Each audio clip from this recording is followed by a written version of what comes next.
Princess bilang playing safe housemate.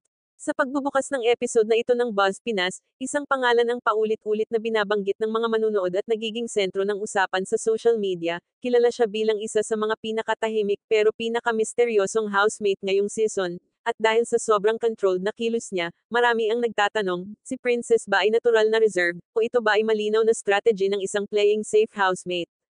Ngayon, sisilipin natin ang layers ng kanyang pagkatao, ang mga galaw na hindi napapansin ng ilan, at ang mga moments na nagpatibay sa usapang playing safe. Ito ang Buzz Pinas breakdown para kay Princess. Unang tingin pa lang, ang presence ni Princess ay parang steady water, hindi magulo, hindi maingay, hindi agresibo, pero sa likod ng katahimikan na yan, marami ang nakakapansin ng pattern, halos lahat ng kilos niya ay may control, parang laging may internal filter bago siya magsalita, habang ang iba ay spontaneous, si Princess ay calculated.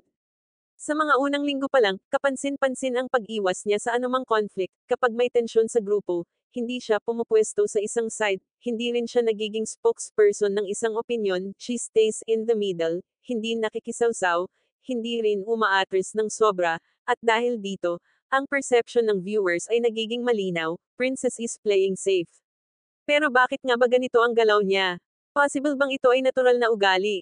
Oo, posible. May mga taong likas na tahimik at hindi sanay sa confrontation, pero sa loob ng bahay ni Kuya, ang pagiging sobrang maingat ay hindi basta ugali lang, nagiging strategy ito. Sa pub, kung gusto mong malayo ang marating, kailangan mong pumili ng tamang oras para lumabas ang totoong sarili mo, at si Princess, mukhang pinipili ang slow and safe route.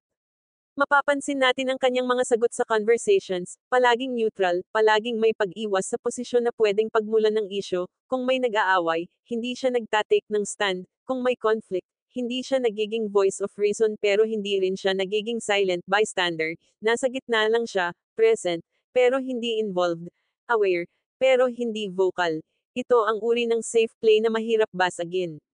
Sa tasks, consistent din ang style niya, nagpe-perform, oo, pero bihira siyang mag-take ng leadership roles, mas gusto niyang sundan ang direksyon ng iba kaysa mag-initiate, hindi dahil hindi niya kaya, kundi dahil mas ligtas ang nasa likod, mas mababa ang risk, walang pressure na mabash kapag nagkamali, walang sisihan kung hindi mag-work ang plano, the safest spot is the quiet spot.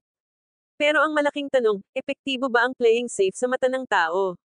Dito nagkakatalo, may mga viewers na gusto ang kanyang calm presence, ang pagiging hindi palaban, ang pagiging composed, pero may mga naniniwala rin na sa isang reality show na ang essence ay transparency, kulang sa authenticity ang isang playing safe strategy, gusto ng tao ng honesty, raw emotions, unfiltered reactions, at kahit maganda ang control ni Princess, may mga nagtataka kung nasaan ang tunay niyang puso sa mga pangyayari.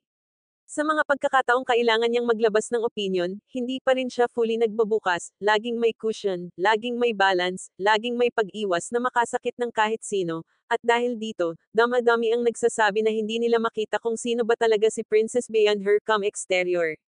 Pero fair din na itanong, mali ba ang pagiging playing safe?